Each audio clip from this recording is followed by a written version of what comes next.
संगती तुझी संगती तुझी संगती तुझी संगती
तुकोबाराय आणि भगवान या दोघांमधला संवाद आहे. गोपाळ आणि परमात्मा या दोघांमधला संवाद आहे.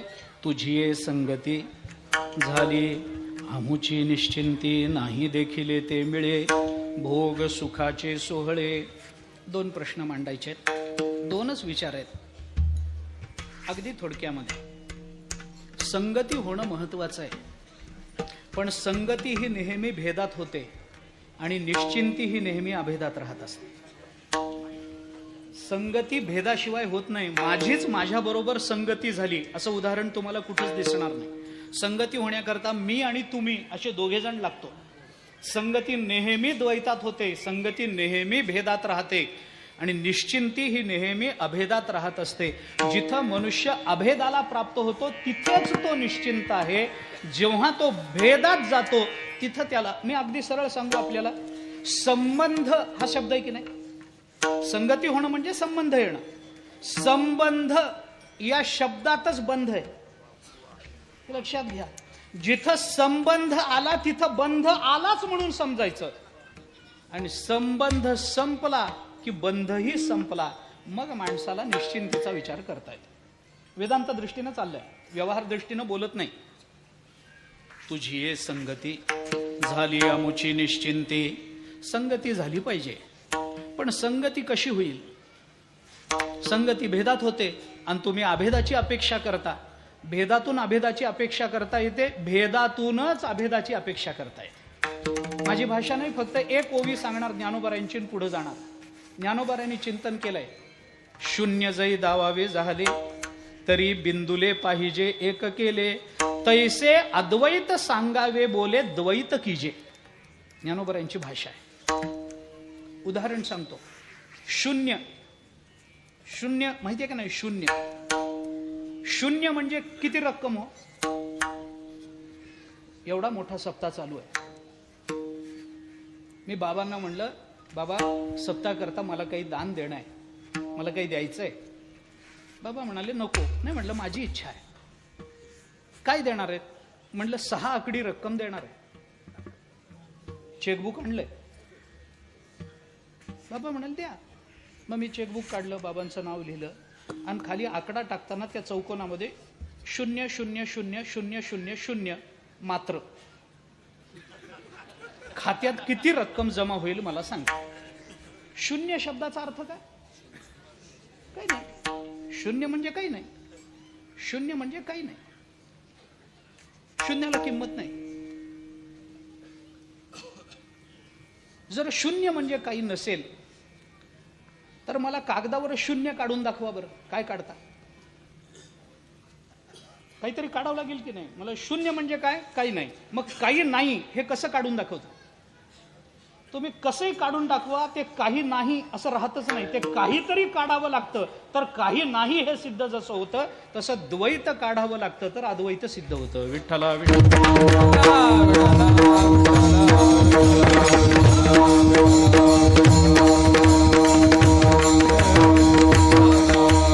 संगतीतून निश्चिंतीचा मार्ग स्पष्ट होतो, प्रशस्त होतो. पण ती संगती कुणाची?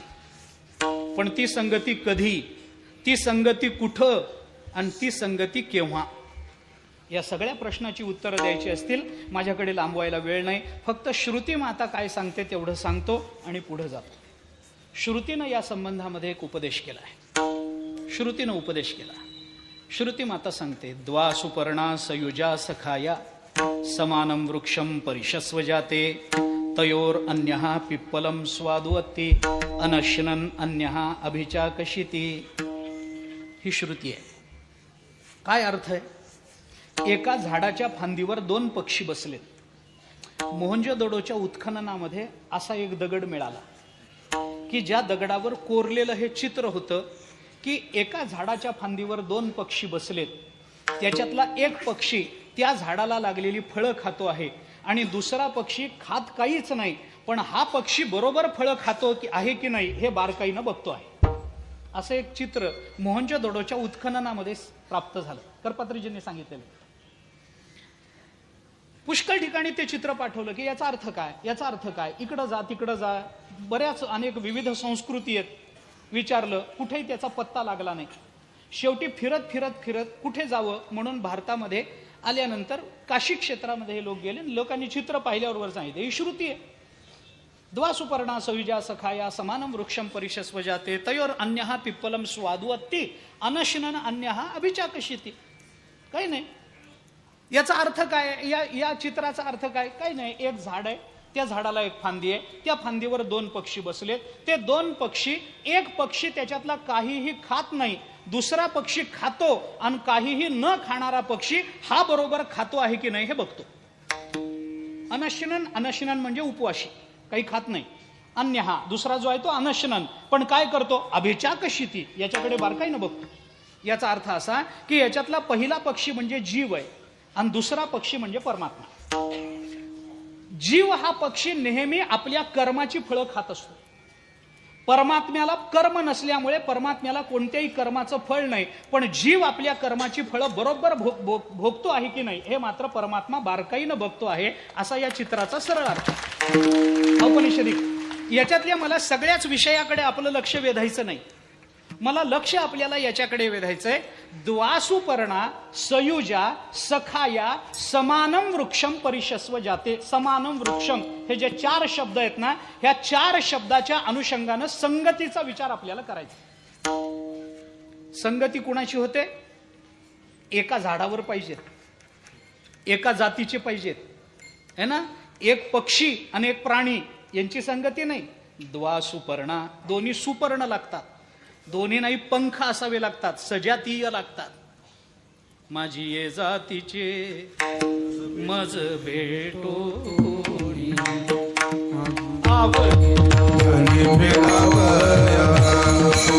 आवडीची धनी फेडावया. जातीचे मज भेटो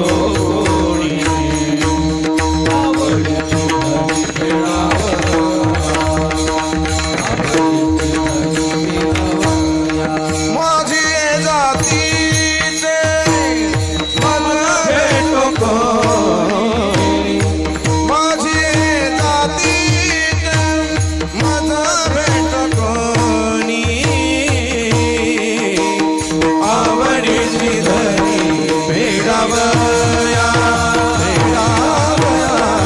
आवडीची धनी फेडावया.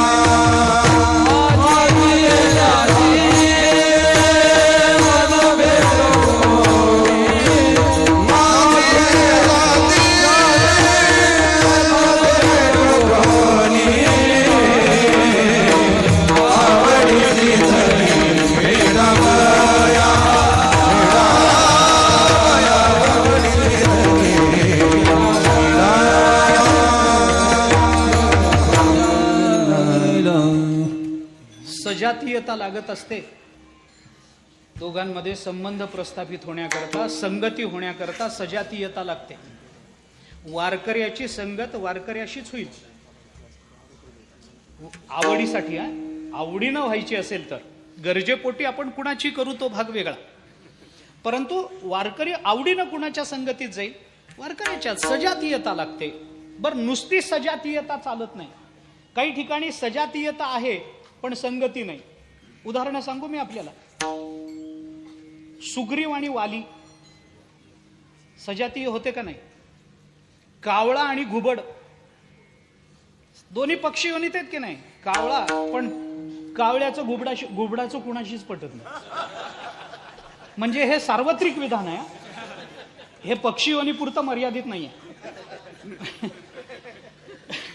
घुबडाचं पटत नाही कोणाशी, कावळा आणि घुबड पटत नाही. वाली आणि सुग्रीव दोघे सजातीय होते, भाऊ होते की, पण नाही ना पटलं, नाही पटलं. म्हणून नुसती सजातीयता द्वौ सुपर्ण चालत नाही, दोन्ही एका जातीचे चालत नाही. मग त्याच्याकरता काय लागतं? त्याच्याकरता काय लागतं? द्वा सुपर्णा सयुजा, ते एकमेकांशी जोडले गेलेले पाहिजे. कुठल्या ना कुठल्या तरी संबंधानं ते एकत्रित आले पाहिजे.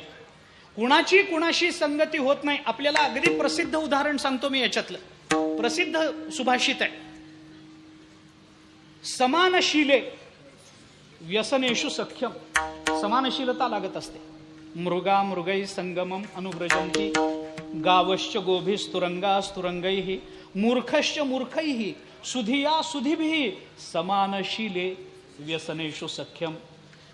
अरे समानशीलता लागते. दोघांचं सख्य होण्याकरता दोघांमध्ये काहीतरी समानता लागते, काहीतरी एक लागतं. एकाकडे तंबाखू असावी, दुसऱ्याकडे चुना असावा, तरच संबंध येणार, नाही तर येणार नाही. समानशीलता लागते. नुसते समानशीलता चालत नाही, ते सयुज एकमेकांशी जोडलेले असले पाहिजे. नुसते जोडलेले चालत नाही, त्यांच्यामध्ये सख्य असलं पाहिजे. सखाया शब्द वापर. द्वा सुपर्णा सयुजा सखाया. सखाया असं पद आहे व्याकरणामध्ये. सखाया हा असं पद होत नाही. द्विवचनाचं सखाया हा असं पद व्याकरणात होत नाही, कारण व्याकरणामध्ये सखा असा शब्दच चालत नाही. संस्कृतामध्ये सखीन असा शब्द चालतो. इन्नंत शब्द येतो, इन्नंत शब्द आहे. करीन सारखा सखीन, पण करीन सारखा चालत नाही. सखीन शब्द हा अपवादात्मक चालवावा लागतो, व्याकरणाचे नियम आहेत. त्याच्यामुळे सखा या हा असं पद होत नाही, पण आर्ष प्रयोग म्हणून त्याला केलं गेलंय औपनिषद तत्वज्ञानामध्ये. द्वा सुपर्णा सयुजा सखाया, त्यांच्यामध्ये सख्य पाहिजे. वाली आणि सुग्रीव सजातीय होते पण सख्य नव्हतं. बर, सख्य नव्हतं, मग सख्य असलं तर चालेल का? सख्य असून चालत नाही. माझा एक सखा अमेरिकेला राहतो आणि मी मात्र इथं नाशिकमध्ये राहत असेल तर मग आमच्या दोघांची संगती होईल का? नाही ना, म्हणजे नुसतं सख्य चालत नाही. मग समानम वृक्षम परिशसु, एकाच झाडाच्या फांदीवर पाहिजे, म्हणजे एका अधिकरणावर पाहिजेत, एका अधिकरणावर असावेत, दोघे असावेत, दोघांमध्ये भेद नसावा, दोघांमध्ये सख्यत्व असावं, दोघे एकमेकांशी जोडलेले असावेत. तर अशी संगती होत असेल तर त्या संगतीनं निश्चिंतीची प्राप्ती होते. तुझी हे संगती झाली अमुची निश्चिंती, मान्य आहे. आता मला एक शेवटचा मुद्दा मांडायचा तेवढाच. कारण काय आहे, हे जे काला मी जो करतोय ना, हा काला कोणत्या प्रयोजनाकरता आहे हे लक्षात घ्या. हा काला मी हरिनाम सप्ताहाच्या सांगतेकरता करतोय, पण इथं काही मूर्ती स्थापना झालेली नाहीये, इथं काही नामस्मरणाचा महोत्सव चालू नाही. प्रयोजन काय आहे? बाबांचा अमृत महोत्सव आहे. आणि मग अमृत महोत्सव जर असेल आणि तो बाबांचा असेल तर मला हा सगळा कीर्तनाचा विचार बाबांपर्यंत आणला पाहिजे का नाही? मला त्यांचं वर्णन केलं पाहिजे ना. मग त्याच्याकरता म्हणून माझा पुढचा मुद्दा मी आपल्याला सांगतो की तुझी संगती झाली अमुची निश्चिंती, हे भगवान आणि गोपाळ या दोघांमधला संवाद आहे. झालं. आता मी काय सांगतो ते ऐका. ऐका. कोण कुणाला म्हणालं की तुझी संगती झाली अमुची निश्चिंती? कोण कुणाला म्हणाले? कोण कुणाला म्हणाले? तर आपल्याकडे परंपरेनं हे सांगत आलेले आहेत की गोपाळ भगवंताला असं म्हणाले की देवा तुझी संगती झाली आमुची निश्चिंती, आमुची निश्चिंती झाली, असं गोपाळ भगवंताला म्हणाले. पण मला थोडा विरुद्ध अर्थ लावायचा. मला असं म्हणायचंय की भगवान गोपाळांना असं म्हणाले, तुकोबारायांना असं म्हणाले, तुझी संगती झाली आमुची निश्चिंती. अरे पण आमुची हा जो शब्द आहे ना हा बहुवचनी आहे आणि तुझी हा जो शब्द आहे ना तो एकवचनी आहे. मग याची संगती काय लावतात? ती लावून देतो. व्यवहारामध्ये तुझी संगती झाली आमुची निश्चिंती, हे आम्ही हे बहुवचनी पद आहे. पण आम्ही हे जसं बहुवचनी पद असतं ना तसं ते आदरार्थी एकवचनी पण असू शकतं. दुसऱ्याला बोलताना तू आणि स्वतःला बोलताना आम्ही हे म्हणायची पद्धतच आहे. कुणाची? देवाची. मी माझी भाषा बोलतच नाही. आमच्याकडे लोक येतात तेलंगणातले, महाराजांना माहिती आहे, प्रमोद महाराज तेलंगणातले लोक येतात.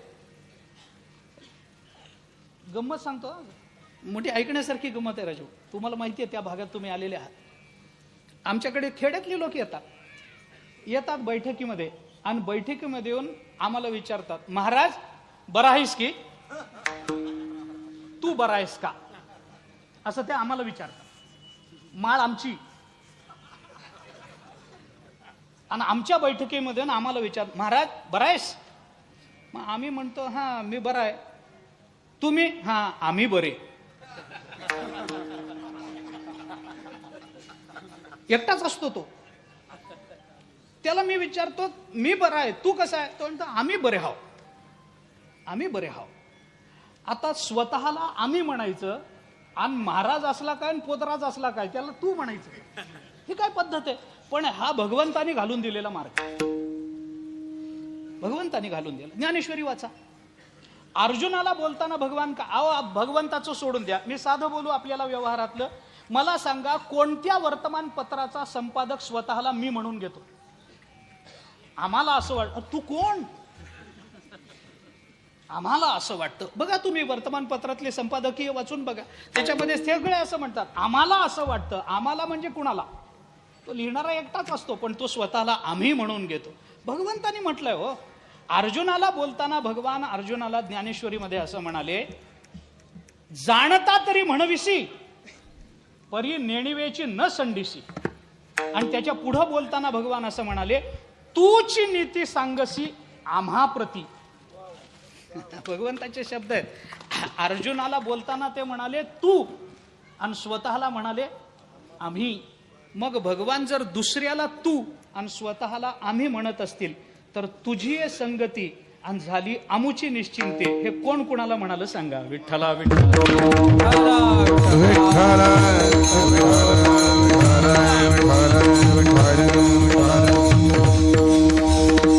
ऐका, फक्त थोडा विचार आहे तेवढा सांगतो. माझं म्हणणं मला सिद्ध करायचंय एवढंच आहे. आपल्याकडे परंपरेनं सगळ्या सार्थ गाथ्यामध्ये हाच विचार आला की गोपाळ भगवंताला म्हणतात तुझी हे संगती झाली आमुची निश्चिंती. मी थोडा वेगळा अर्थ करतोय कारण प्रयोजन वेगळं आहे, मला बाबांकडे यायचंय म्हणून. भगवान गोपाळांना असं म्हणतात, तुकोबारायांसारख्या गोपाळांना, ज्ञानोबारायांसारख्या गोपाळाला भगवान असं म्हणतात तुझी हे संगती झाली आमुची निश्चिंती. कुणाच्या संगतीनं कुणाची निश्चिंती होणार? परमात्म्याची निश्चिंती ही भक्ताच्या आणि संतांच्या संगतीनं होणार. संतांच्या संगतीनं. मी तुम्हाला काय सांगू, एक वाक्य बोललो तर तुम्हाला वाईट वाटू देऊ नका, गैर अर्थाने घेऊ नका, घेतलं तरी मला घेणं देणं नाही. एक वाक्य सांगतो तुम्हाला, पटल न पटल, पण एक वाक्य सांगतो. ज्ञानोबाराय तुकोबारायासारखे भक्त भेटायला देवालाही नशीब असावं लागतं. फुकट भेटत नाही, फुकट भेटत नाही. तुकोबाराय रोज उठून नाही देवाला सुद्धा, ज्ञानोबाराय रोज रोज नाही देवासमोर असे सहज नाही. ज्ञानोबाराय तुकोबाराय देवाला सुद्धा नशीब घेऊन यावं लागतं, तेव्हा हा दोघ जण भेटतात, हे महात्मे भेटतात, नाही तर भेटत नाहीत. कुणाची निश्चिंती? आपण काल्याचं कीर्तन करतो म्हणून निश्चिंतीचा विचार करताना तेवढाच विचार सांगणार आहे, भगवंताचं चरित्र थोडंसं सांगून संपवणार. निश्चिंती या शब्दाचा अर्थ आहे वेदांतात मोक्ष. आणि मोक्षाचा विचार करत असताना मोक्षाचे 4 प्रकार. देवाची द्वारी उभा क्षण भरी तेणे मुक्ती चारी. 4 मोक्ष: सलोकता, समीपता, स्वरूपता, सायुज्यता. बरोबर? 4 मोक्ष. आता हे 4 मोक्ष, सलोकता म्हणजे देवाच्या लोकाला प्राप्त होणं, समीपता म्हणजे भगवंताच्या समीप जाणं, स्वरूपता म्हणजे भगवंताचं रूप घेणं, आणि सायुज्यता म्हणजे भगवंताशी एकरूप होणं. 4 मोक्ष. काल्याच्या कीर्तनामध्ये हे 4 मोक्ष ही निश्चिंती कुणाला अपेक्षित होती आणि कुणाला मिळाली याचा विचार करायचा आहे. याचा विचार करायचा आहे. म्हणून माझं म्हणणं काय आहे की परमात्मा भक्ताला असं म्हणतोय की तुझी ये संगती झाली आमुची निश्चिंती. निश्चिंती झाली ना, मग सलोकता, समीपता, स्वरूपता आणि सायुज्यता हे तुम्ही दाखवा. काल्याच्या प्रसंगात दाखवून देतो, प्रमाणानं दाखवतो. मला काय माझ्या मनातलं कल्पना आली म्हणून मी बोलतोय असं नाही, मी प्रमाणाने आपल्याशी बोलतो.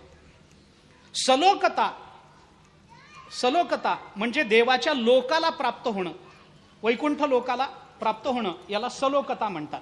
मला सांगा, काला वैकुंठात झाला का वाळवंटात झाला? वाळवंटात झाला. मग काला जर मध्ये झाला असेल तर मग तो परमात्मा वैकुंठ सोडून यांच्याकडे आला का हे सगळे वैकुंठाला गेले आणि काला झाला? वैकुंठ सोडून संत सदनी राहू द्या. आपल्याला काल्याचं चिंतन करायचं आहे. काला झाला कुठं? काला झाला वाळवंटामध्ये. तुका म्हणे वाळवंट बरवे नीट उत्तम. मग वाळवंटात जर काला झाला तर वैकुंठामध्ये वाळवंट आहे का? वैकुंठामध्ये वाळवंट आहे का? तुम्ही जाऊन आल्यासारखं नाही म्हणतात. असेल कुणाला माहिती, आपल्याला इथं बसून काय माहिती. पण संत सांगतात संत ज्या अर्थी वैकुंठाचा निषेध करतात त्या अर्थी तिथं ते नसलं पाहिजे. त्या अर्थी ते तिथं नसलं पाहिजे. तुकोबाराय सुद्धा वैकुंठ सोडून आले की नाही होत? आम्ही वैकुंठवासी आहे की नाही? आले की नाही? इथंच आले की नाही? का नामदेवरायांना देवाने विचारलं, नामदेवराया चला वैकुंठाला आमच्या बरोबर, काय बिघडतं? मी न्यायला आलो, तुम्हाला विमान घेऊन आलो, माझ्याबरोबर चला. नामदेवराय म्हणाले, देवा नको, वैकुंठासी आम्हा नको धाडू हरी, वास दे पंढरी सर्व काळ. आम्हाला वैकुंठात नको, इथंच राहू द्या. मी गंमत म्हणून सांगत असतो. भगवंतानी नामदेवरायांना आमिष दाखवलं. भगवान म्हणाले चला वैकुंठामध्ये चला. म्हणे काय तिथं? म्हणे वैकुंठामध्ये अमृत देतो तुम्हाला, अमृत प्यायला देतो, चला. नामदेवराय चला वैकुंठाला, अमृत देतो. नामदेवरायांनी देवाला सांगितलं, देवा तुमच्या जवळ वैकुंठात फक्त अमृत आहे, आम्हाला इथं अमृतानुभव आहे. तुमचं अमृत घेऊन करू काय? तुमचं अमृत घेऊन करायचं काय? भगवान म्हणाले तुम्हाला चिंतामणी देतो, तो तर इथं नाही ना. नामदेवराय म्हणाले कसली चिंता, किती चिंतामणी आहेत? भगवान म्हणाले एकच आहे. देवा इथं चिंतामणी, चेतना चिंतामणीची गावाच्या गावं पडली आहेत, आम्ही तिथं येऊन काय करा? काय तुमच्या वैकुंठामध्ये? नामदेवरायांनी सांगितलं वैकुंठ खोपट जुनाट झोपडी नको आडआडी घालू आम्हा. वैकुंठा जावोनी कायबा करावे उगीच बैसावे मौन रूप. कशा करता आम्हाला वैकुंठाला पाठवता देवा? नको, आम्हाला वैकुंठ नको. मग काला करण्याकरता ब्रह्मलोकाला गेलेल्या गोपाळांना भगवंतांनी तिथंच ठेवलं आणि स्वतः गोपाळांची रूप घेऊन भगवंतांनी काला केला. भागवताच्या 3 अध्यायामध्ये काल्याचं चरित्र आहे ना. मग मला सांगा, सलोकता कुणी स्वीकारली? गोपाळांनी भगवंताचा लोक स्वीकारला का भगवान गोपाळांच्या लोकाला येऊन काला करतात? भगवान गोपाळांच्या लोकाला येऊन जर काला करत असतील तर सलोकता देवाला का सलोकता गोपाळांना? देवाला. मग तुझी संगती झाली आमुची निश्चिंती म्हणणार कोण? है ना. एक. दुसरं सांगतो समीपता. सलोकतेनंतर समीप, जवळ. काला भगवंताच्या बरोबर झाला याचं उदाहरण आहे का? काला करीते संत जन काला करीते संत काला करीते संत जन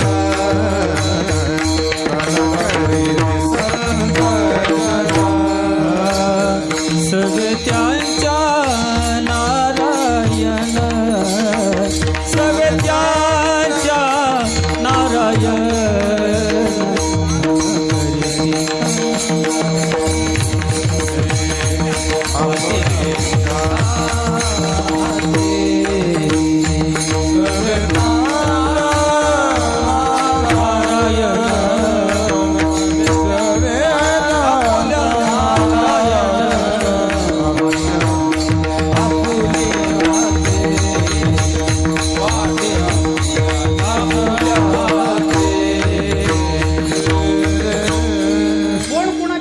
आलं. अहो, काला घ्यायचा असेल तर वैकुंठात नाही, वैकुंठामध्ये काला नाहीच नाही. वैकुंठितो ऐसे नाही कवळ काही काल्याचे, तुका म्हणे काला वैकुंठी दुर्लभ. मग कुणाच्या संघात यावं लागतं? विशेष हा लाभ संत संगे. संतांच्या संघामध्ये आल्याशिवाय जर काला मिळत नसेल तर संत भगवंताच्या संघात गेले का भगवंताला संतांच्या संघात यावं लागलं? भगवंताला संतांच्या संघात आल्याशिवाय काला करता आला नसेल तर समीपता ही देवाला का संतांना? देवानी समीपता स्वीकारली, देव सलोकतेत आले. तिसरा विचार आहे स्वरूपता. स्वरूपता भगवंताचं रूप प्राप्त होणं. भगवंताचं रूप घेऊन संतांनी काला केला का गोपाळांच्या रूपात येऊन भगवंतांनी काला केला? कोण कोणाच्या? अहो, खांद्यावरी कांबळी हातामध्ये काठी चारितसे धेनू सावळा सावळा जग जग जग. मोह आहे मला ऐकायचा, पण कांद्यावरी कांबळी हातामध्ये काठी, हो हो हो, कांद्यावरी कांबळी हातामध्ये काठी, हातामध्ये काठी, खांद्यावरी कांबळी हातामध्ये काठी, हातामध्ये काठी, खांद्यावरी कांबळी हातामध्ये काठी. चारितसे धेनू, चारितसे धेनू, चारितसे धेनू, सावळा सावळा जग जय राधे राधे राधे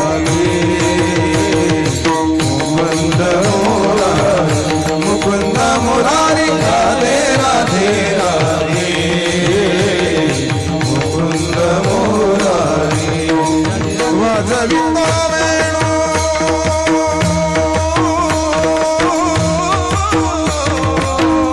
वाजवितो वेणू वाजवितो वेणू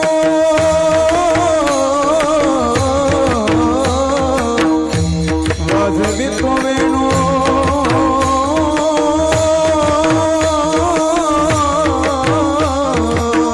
वाजवितो वेणू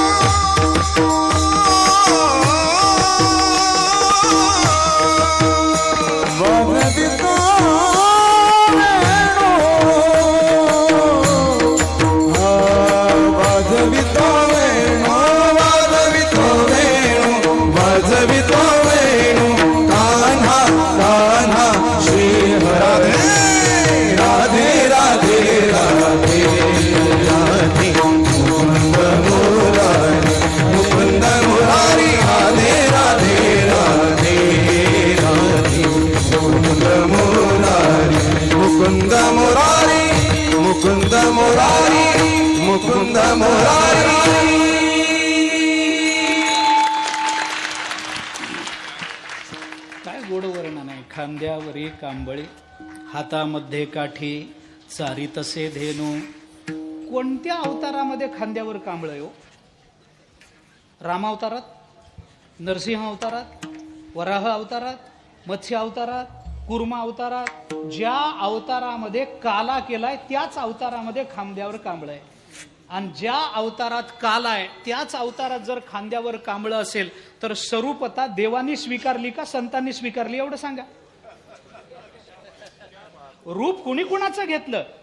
अरे भगवंताला गोपाळाच्या घरी गोपाळाच्या रूपात यावं लागलं तेव्हा काला जर करता आला असेल तर स्वरूपता ही भगवंतानी स्वीकारली.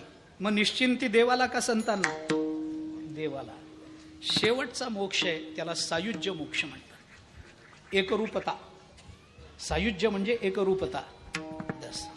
चौथा पुरुषार्थ.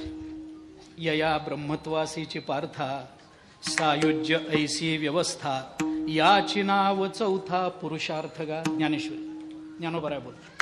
एकरूपता. आता एकरूपता कुणी कुणाबरोबर करायची असते? संतांनी देवाबरोबर, जीवानी देवाबरोबर.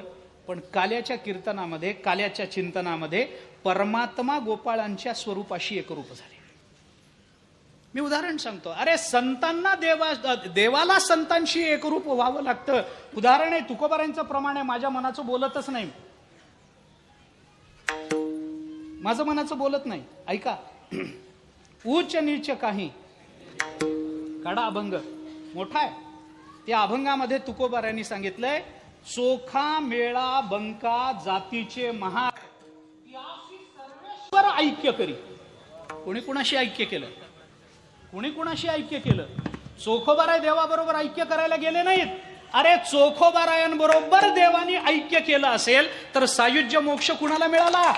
आणि जर देवाला मिळाला असेल तर सलोकता, समीपता, स्वरूपता आणि सायुज्यता हे देवानी मिळवलेलं असेल तर तुझी संगती. आणि याला जर निश्चिंती म्हणायचं असेल तर कुणाच्या संघात कुणाला निश्चिंती झाली सांगा?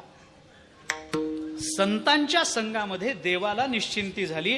म्हणून भगवान संतांना ज्ञानोबाराय तुकोबारायांना म्हणतात, तुझी संगती झाली आमुची निश्चिंती. मला फक्त संतांचं मोठेपण सांगायचंय कारण बाबापर्यंत यायचं, दुसरं काही कारण नाही. अभंगाचा अर्थ थोडासा बदललाय मी, याच्याबद्दल वाद नाही.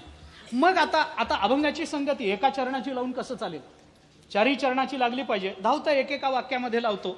भगवंतांनी संतांचं रूप घेतलं, संतांजवळ आले, संतांबरोबर काला केला आणि मग देवाला विचारलं, देवा तुम्ही हे सगळं कशा करता हे सगळं करता? इथं येऊन तुम्हाला काय मिळालं? भगवंतांनी सांगितलं, नाही देखिले ते मिळे भोग सुखाचे. अरे आम्हाला वैकुंठामध्ये हे बघायला सुद्धा मिळत नाही, इथं भोगायला मिळालं.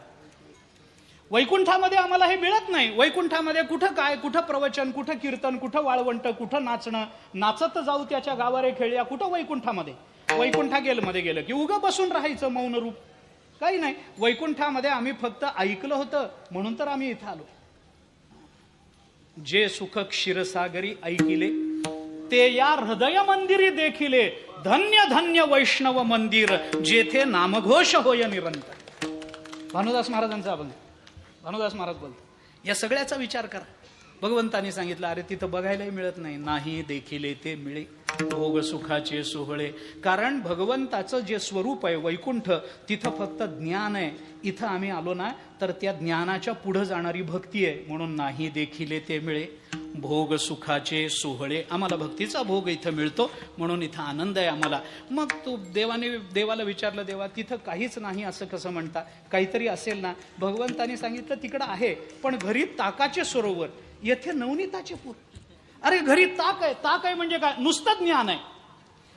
मी सुरुवातीला बोललो, ज्या ज्ञानाला भक्तीचा स्पर्श नाही त्या ज्ञानाला वारकरी चिमट्यानं शिवत नाही. ज्या ज्ञानाच्या अधिकरणामध्ये भक्ती नाही ना, ज्या ज्ञानाला भक्तीचा स्पर्श नाही ना, असलं ज्ञान वारकरी दुरून बघत नाही हो. या ज्ञानाला घेऊन करायचं काय? अरे ते फुळकट पाणी आहे, घेऊन काय करायचंय? घरी आहे ना आमच्याकडे ज्ञान, आम्ही स्वरूप आहोत, आमच्या घरी ज्ञान आहे. पण आमचं ज्ञान म्हणजे ताकाचं ताक आहे, ताकाचं सरोवर आहे. पण संतांकडे आलो ना की त्या ताकातून काढलेलं लोणी इथं मिळतं. येथे नवनीताचे पूर. नवनीत म्हणजे भक्ती आहे. मंथुनी नवनीता तैसे घे अनंता वाया व्यर्थ कथा सांडी मार्ग. मग ते नवनीत काय आहे? अरे हरिमुखे म्हणा, हेच नवनीत आहे. ते नाम आम्हाला इथं मिळतं. येथे नवनीताचे पूर आहेत, पूर. आता सांगत नाही त्याचा प्रमाण त्याची सांगत नाही, सोडून द्या. आणि मग भगवंताला गोपाळांनी सांगितलं, देवा घेतला ना काला, नवनीताचा पूर भोगला ना, येथे सुखाचे भोग मिळाले ना तुम्हाला? मिळाले. मग आता झालं ना सगळं, निघा ना आता इथून. झालं ना, काला घेतला ना.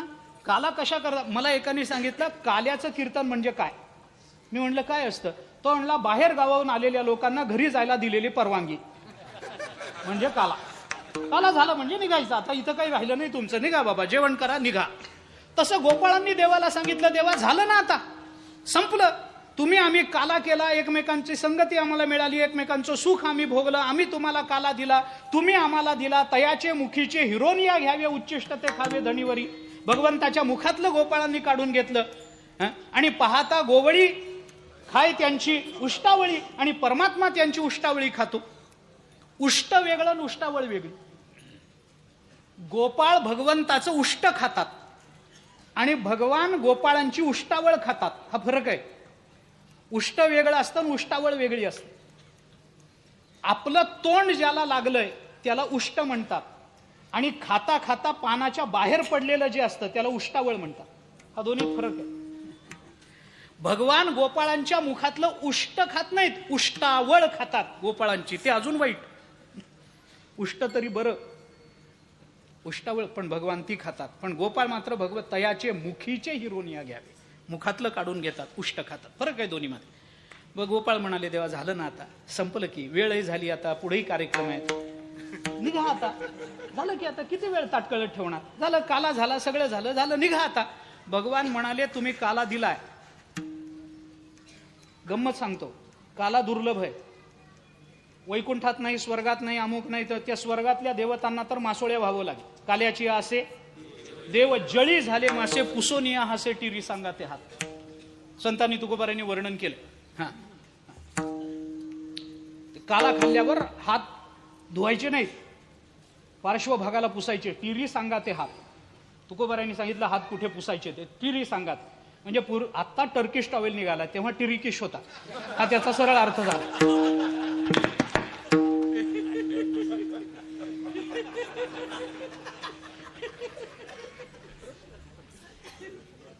म्हणजे तिथंच हात पुसला. त्याचं कारण आहे, म्हणजे आता हे आपल्याला चरित्र फार बघायचं नाहीये, पण त्याचं कारण आहे. भगवान जेव्हा गोकुळामध्ये लीला करत होते ना, तेव्हा भगवंताचा आवडता खेळ काय? दुपारच्या वेळेला गोपिकांच्या घरात शिरायचं आणि पाळण्यामध्ये झोपलेली लहान लहान मुलं असायची. ती गोपिका कामात, नवरा गेला बाहेर, मोठी मोठी मुलं गेली गाई राखायला, मग घरात कोण? ते लहान पाळण्यामध्ये झोपलेलं मूल आणि गोपिका. मग गोपिकांना त्रास देण्याच्या निमित्तानं भगवान काय करायचे? त्या झोपलेल्या मुलाच्या, पाळण्यात झोपलेल्या मुलाच्या पार्श्वभागाला चिमटा काढायचे, चिमटा काढायचे, तिच्या टिरीला चिमटा काढायचे. आणि ते चिमटा काढून ते मूल रडायला लागलं की ती गोपिका धावत आली की पळून जायचं. हा भगवंताचा लाडका उद्योग. गंमत अशी आहे, त्याच्यातला मुद्दा असा आहे की भगवंताला ज्या हाताचं, जिथं त्या गोपाळांना भगवंताचा ज्या जागेला स्पर्श झाला ना, त्याच जागेला काल्याचा प्रसाद मिळाला, दुसऱ्या जागेला मिळाला नाही. भगवंताचा हात ज्या जागेला लागला तिथंच काल्याचा प्रसाद आहे. म्हणून पुसोनिया हसे टिरी सांगा ते हात, म्हणून टिरीला हात पुसायचे. हा, जाऊ दे, आता त्याचा विस्तार करत नाही, पुढे जातो. काला दुर्लभ आहे. किती दुर्लभ आहे? भगवंतानी सुद्धा एकदाच केला काला, दोनदा नाही. भगवंतानी एकदाच केला. संपूर्ण भागवतामध्ये 3च अध्याय काल्याचे. एकदाच, रोज रोज काला झाला नाही, एकदाच काला झाला. भागवताच्या टीकाकारांनी म्हटलंय काला इतका दुर्लभ आहे की भगवंतानी एकदा केला नाही, भगवंताच्या सारख्यालाही एकदाच करता आला. मग गोपाळांनी सांगितलं, संतांनी सांगितलं, देवा झाला काला, निघा आता. भगवान म्हणाले, तसं नाही बाबा, मला जे एकदाच करता आलं, भगवंताच्या सारख्यालाही जो काला एकदाच करता आला, तो आमच्या ज्ञानोबाराय तुकोबारायांनी आम्हाला रोज दिलाय महाराष्ट्रामध्ये, कुठं ना कुठं. रोज रोज एकादशीन उपवासाचा अपवाद सोडला तर रोज काला चालू आहे आमच्या महाराष्ट्रामध्ये, कुठं ना कुठं. इतका काला सोपा केलाय, या काल्याचा आनंद इतका वाढवलाय तुम्ही. मग आता तुम्ही मला परत जा म्हणताय, पण भगवंतानी सांगितलं आता आम्ही इथून परत जाणार नाही, म्हणून भगवान 28 युग झाली परत फिरले नाहीत. भगवंतानी तुकोबारायांना सांगितलं, संतांना सांगितलं, तुम्ही मला परत जा म्हणता, पण आता आम्ही इथून परत जाऊ शकत नाही. अभंगाचं शेवट. तुका म्हणे आता तुका म्हणे आता तुका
आम्ही नवजो दवडिता. आता तुम्ही आम्हाला दवडलं, इथून जरी पाठवून दिलं तरी आता आम्ही नवजो, आम्ही इथून जाणार नाही. आणि म्हणून 28 युग झाली परमात्मा इथून हल्ले नाहीत, कारण परमात्म्याला त्या काल्याची अपेक्षा आहे. असा थोडासा उलटा अर्थ लावून मी आपल्याला एवढंच सूचित करू इच्छितो की अशा पद्धतीनं भगवंताला सुद्धा ज्यांच्या संगतीची अपेक्षा निर्माण व्हावी तसं जीवन बाबांना संत कृपेनं प्राप्त व्हावं, तशा पद्धतीचं जीवन बाबांनी आचरावं, तशा पद्धतीचा विचार बाबांच्या जीवनामध्ये यावा. परमात्म्याच्या संतांच्या कृपेनं त्यांना ही अवस्था प्राप्त व्हावी अशी सद्भावना फक्त व्यक्त करायची. याच्याकरता थोडी संगती मी उलटी लावून आपल्याला दिली की तुझी संगती झाली आमुची निश्चिंती. हे भगवंताच्या मुखात जास्त शोभतं, कारण अपेक्षा निश्चिंतीची काल्याच्या दृष्टीनं परमात्म्याला जास्त आहे. कारण संतांच्या संगतीत काला होतो, देवाच्या संगतीत काला जरी झाला तरी तोही देव संतांच्या संगतीत आल्याशिवाय काला करू शकत नाही.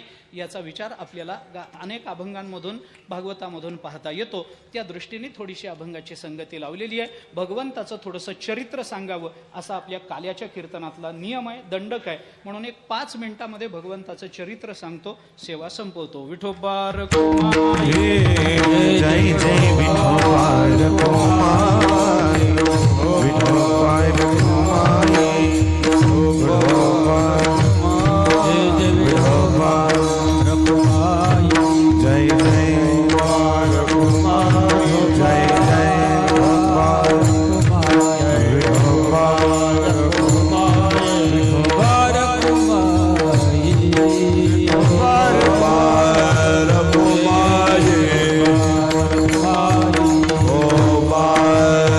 रखुमाई,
संगती झाली आमुची निश्चिंती नाही देखिले ते मिळे भोग सुखाचे सोहळे. थोडा श्रीकृष्णांचा चरित्र हे जगताला आदर्शभूत असणारं चरित्र आहे. या चरित्रामध्ये काही नाही असं नाही. हे चरित्र अत्यंत विलक्षण असं चरित्र आहे.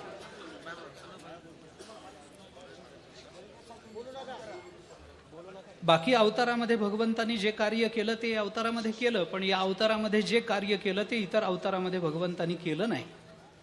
रामचंद्र प्रभूंचा अवतार परिपूर्ण अवतार समजला जातो, पण भगवान श्रीकृष्णांचं चरित्र त्याहीपेक्षा अधिक थोडंसं विलक्षण आणि म्हणून आपल्यासमोर येतं. अगदी धावता विचार सांगायचा झाला तर रामचंद्र प्रभू दुपारी 12 वाजता अवताराला आले, हे रात्री आले.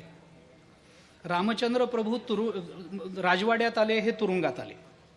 रामचंद्र प्रभू निळे होते, हे काळे आहेत. रामचंद्र प्रभू एकाच आईबापाचे म्हणवल्या गेले, हे 2-2 आईबापाचे म्हणवल्या गेले. रामचंद्र प्रभू म्हणजे एक वचनी, एक बाणी, एक पत्नी व्रताने राहिले. यांच्याकडे एक वचनी तर नाहीच नाही, एक बाणी नाही, आणि पुढचं बोलायचं कामच नाही. एक फरक सांगतो गंमत म्हणून.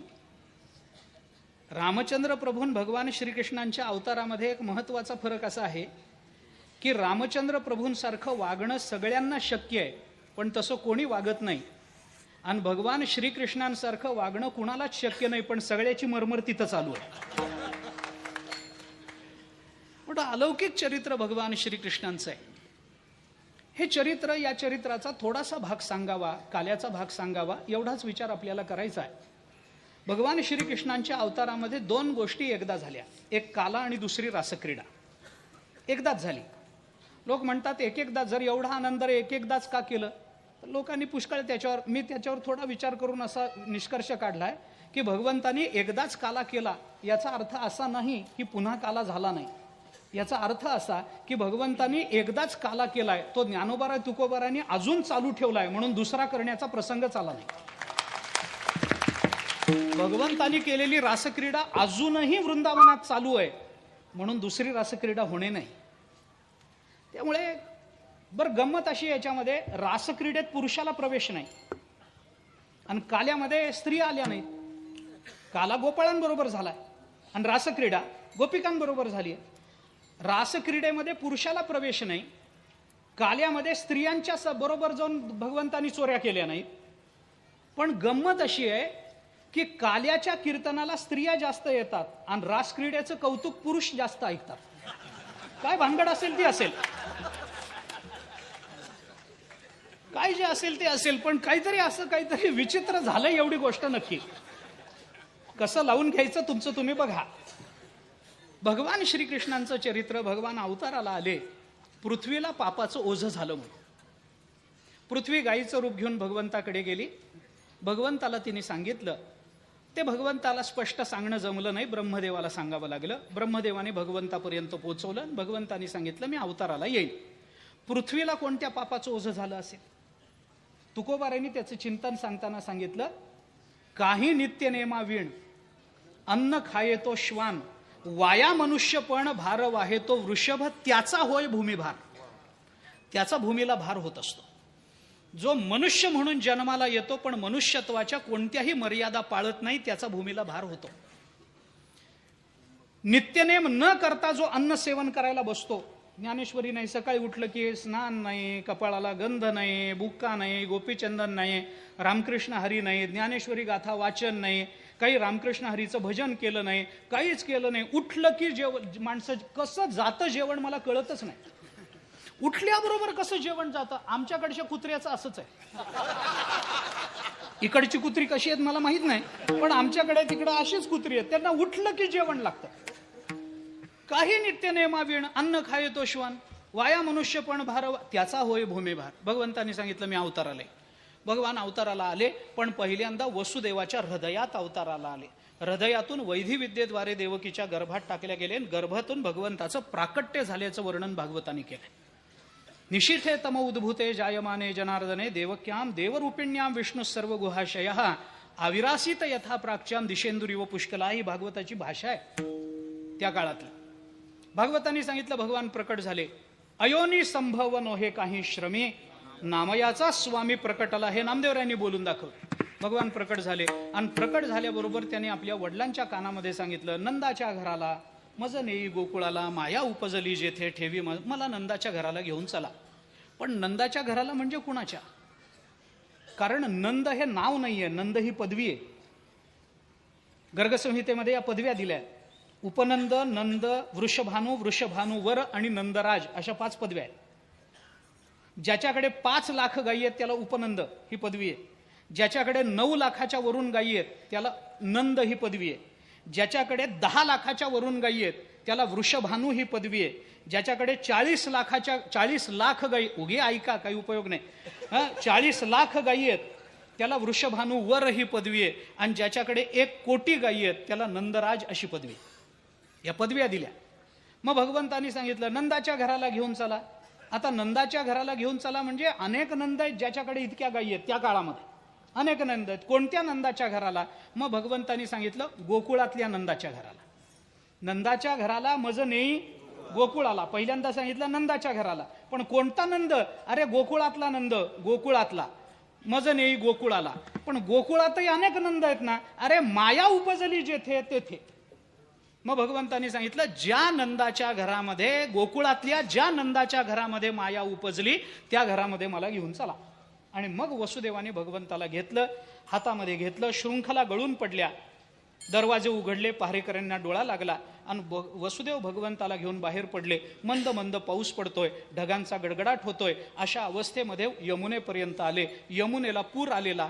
काय करावं हे वसुदेवाला कळेना. पण वसुदेवाचा विवेक जागा झाला आणि वसुदेवाने ठरवलं मागे जाऊन दुष्टाच्या हातून मरण्यापेक्षा पुढे जाऊन तीर्थात प्राण गेलेला परवडला. पण दुष्टाच्या हातून मरायचं नाही. पुढे तीर्थात प्राण गेला, वाहत जाऊ आपण, चालेल, पण मागे जाऊन दुष्टाच्या, कंसाच्या हातून मरायचं नाही. पुढे निघाले. यमुनेला अपेक्षा होती भगवंताचं तोंड बघावं, म्हणून ती यमुना वर वर यायला लागली. कारण भगवान हे यमुनेचे जावई आहेत. आणि पूर्वीच्या काळामध्ये सासू जावयाचं तोंड बघत नव्हती. म्हणजे पूर्वीच्या काळातले जावई काही तोंड न बघण्यासारखे होते असं नाही. बरे होते तेही दिसायला, तेही बरे होते, पण एक मर्यादा होती त्या काळामध्ये. स्त्री अशी सहसा एकदम ओसरीवर बाहेर बैठकीत येत नसे. त्यामुळे यमुनेला वाटलं आपला जावई आला, आता त्याचं तोंड लहान आहे तोवर तोंड बघून घ्यावं, पुन्हा मोठा झाल्यावर तोंड बघता यायचं नाही. म्हणून ती तोंड बघायला वर आली. तर भगवंतानी आपला पाय बाहेर काढला आणि तिला सांगितलं लहान काय मोठा काय, जावई आहे, पाय बघन समाधान मानचल. याचा सरळ आध्यात्मिक अर्थ असा आहे की यमुनेला भगवंताचं तोंड बघायचं होतं, भगवंतानी तोंड न दाखवता पाय दाखवला. याच्यातून भगवंतानी यमुनेचं निमित्त करून सगळ्या जगाला हे सांगितलंय, माझं तोंड बघण्यात तुमच्या जीवनाची धन्यता नाही, माझे पाय बघण्यात तुमच्या जीवनाची धन्यता आहे. ते पाय बघा, देखिले तुमचे तोंड निवांत राहिले मन, असं प्रमाण कधीच आपण म्हणत नाही. आता कोठे धावे मन तुझे तोंड देखलिया, असं आपण म्हणत नाही. तोंडापेक्षा चरणाला महत्व आहे. वारकरी पंढरपूरला जातो ते भगवंताचं तोंड बघायला जात नाही, भगवंताचे चरण बघायला जातो. त्या तोंडापेक्षा चरणाला महत्व आहे हे कळावं म्हणून भगवंतानी पाय बाहेर काढला. पायाचा स्पर्श झाला, यमुना दुभंगली. भगवंताला घेऊन वसुदेव पलीकडे गेले. जिथं माया जन्माला आली होती तिथं भगवंताला ठेवलं. माया उचलून अलीकडे आले. पुन्हा कंसाला कळलं, कंस आला, मायेला धरलं. पुरुष म्हणजे मुलगा आहे का मुलगी आहे हे बघण्याचा विवेक सुद्धा राहिला नाही. मायेला मारण्याचा प्रयत्न केला. माया हातातून निसटली आणि तिनं अष्टाभुज देवीचं रूप घेऊन सांगितलं, तुझं लागी वधी उपजला मजा आधी, तुला मारणारा आधी जन्माला आला. मग कंस म्हणायला लागला, आधी जन्माला आला म्हणून काय झालं? तो मला मारणार म्हणजे काय, माझा आत्मा मारतो काय? अरे देह येतो आणि जातो, आत्मा नित्य आहे, मी मरत नसतो. त्या कंसाच्या तोंडातून अस्खलित वेदांत, कंसाच्या तोंडातून, दुष्ट माणसाच्या तोंडातून वेदांत बाहेर पडायला लागला. अरे कंस वेदांत का बोलतो? त्याला उत्तर असं दिलं, ज्याच्या हातातून माया निघून गेली तो वेदांताशिवाय दुसरं काही बोलत नसतो, म्हणून तो वेदांत बोलायला लागला. आणि मग इथं भगवान आले हे सगळ्यांना कळलं. मग गवळण सांगे गवळणीला, पुत्र झाला यशोदेला, एक धावे एकी पुढे, वाटिता ती सुंटवडे. मोठा आनंद निर्माण झाला. भगवान कारण आनंद घेऊन आले. गोकुळी आनंद प्रकटले सुख, निर्भर हे लोक घरोघरी, घरोघरी झाला लक्ष्मीचा वास, दैन्य दारिद्र्यास त्रास आला. असं भगवंताचं अवतरण झालं. आणि मग हळूहळू भगवान मोठे मोठे व्हायला लागले. 5व्या दिवशी पुतनेचा काटा काढला. हळूहळू भगवान रांगायला लागले. हळूहळू भिंतीला धरून उभे राहायला लागले. हळूहळू भगवंताचं पाऊल उंबरठ्याच्या बाहेर पडायला लागलं. आणि मग भगवंताजवळ गोपाळ आल्यानंतर गोपाळांना विचारलं, का रे बाबा तुम्ही असे सगळे उदबत्ती छापका, मी कसा चांगला धष्टपुष्ट आहे, तुम्ही का? ते गोपाळ म्हणाले, देवा आमचं लोणी सगळं मथुरेमध्ये विकायला जातं, आम्हाला ताक मिळतं, ताकानं तब्येत होत नाही. भगवान म्हणाले, तसं चालायचं नाही. घरातल्या दूध दुभत्यावर पहिला अधिकार लहान मुलांचा, त्यांना देऊन उरलेल्याचं काहीतरी बाईने करावं, पण आधी लहान मुलांचं बघितलं पाहिजे. आणि आपलं आपल्याला जर मिळत नसेल, आपल्या हक्काचं आपल्याला मिळत नसेल तर चोरी करूनही ते मिळवलं पाहिजे, कारण ते आपल्या हक्काचं आहे हे भगवंतानी सांगितलं. आणि चोऱ्या करायला आरंभ केला. त्या चोऱ्या करता करता गोपिका कंटाळल्या, यशोदेकडे आल्या आणि यशोदेला म्हणायला लागले, यशोदे कृष्णाला सांगावे, गोकुळी राहावे का जावे, काय करावं आम्ही? मग यशोदेने भगवंताला सांगितलं, अरे तुला उद्योग नाही म्हणून चोऱ्या सुचतात ना, उद्योगाला लाग, चल कामाला जा. सगळं गोधन घेऊन भगवान रानामध्ये जायचे. दिवस त्या गायींना चारायचे, पाणी दाखवायचे. पाणी पिऊन गायी रवंथ करायला बसल्या की गोपाळांचा खेळाचा डाव मांडायचा. खेळून थकले की मग आपापली शिदोरी खायची, संध्याकाळी परत यायचं. असा दिनक्रम सुरू झाला. आणि एके दिवशी भगवंतानी गोपाळांना सांगितलं, उद्या आपण काला करू. काला म्हणजे काय तर, माझे आहे तैसे पाहे, नाही तरी घरा जाये, चोरोनिया माये नवनीत आणावे, हे भगवंतानी सांगितलं. दुसऱ्या दिवशी गोपाळांनी तशा पद्धतीची शिदोरी आणली. खेळ झाले, गोपाळ थकले. गोपाळांनी सांगितलं, देवा खांदी भार, पोटी भूक, काय खेळा याचे सुख, बस झालं आता खेळ. मग भगवंतानी सांगितलं, ठीक आहे, काम सारोनी सकळ आले अवघे गोपाळ, झाली आता वेळ म्हणती आणा शिदोऱ्या. भगवंतानी सगळ्यांच्या शिदोऱ्या एकत्रित केल्या. कमल पुष्पासारखी भगवंतानी गोपाळांची रचना केली. कमळाचं फुल आपण बघितलं असेल, लहान लहान पाकळ्या आत असतात, मोठ्या मोठ्या पाकळ्या बाहेर असतात. तसं जे स्वतःला लहान समजतात त्याला भगवान आत घेतात, जे स्वतःला मोठं समजतात त्याला बाहेरच्या बाजूने लावून देतात. कारण भगवंतानी हे बोलून दाखवलंय, थोरपण पराची सांडी जे, व्युत्पत्ती अघवीच विसरी जे, जगात धाकुटे होई जे तै जवळीक माझी. या नियमाप्रमाणे भगवंतानी रचना केली. मध्यभागी स्वतः भगवान उभे राहिले. सर्वांच्या शिदोऱ्या एकत्रित केल्या. काल्याचा प्रसाद सर्वांच्या हातावर दिला. बोटाच्या फटीमधून चटण्या लोणची वगैरे वाढली. नर्म विनोदानं भगवंतानी सर्वांच्या चेहऱ्यावर हास्य निर्माण केलं. आणि हा काल्याचा प्रसंग बघण्याकरता आकाशामध्ये देवाधिक जमा झाले. याचं वर्णन भगवान शुकाचार्य, भगवान व्यास महर्षी भागवतामध्ये करतात. बिभ्रद्वेणुम जठर पटयोः शृंग वेत्रैच कक्षे, वामे पाणो मसृण कवलम तत्फलान्यंगुलेषु, तिष्ठन् मध्ये स्वपरिसुरधौ हासयन् नर्मभिस्वैः, स्वर्गे लोके मिशति भुभुजे यज्ञ भुग्बाल केली. पुंडलीकवरदा हरि विठ्ठल श्री ज्ञानदेव गोपाल कृष्ण भगवान की जय. माऊली ज्ञाने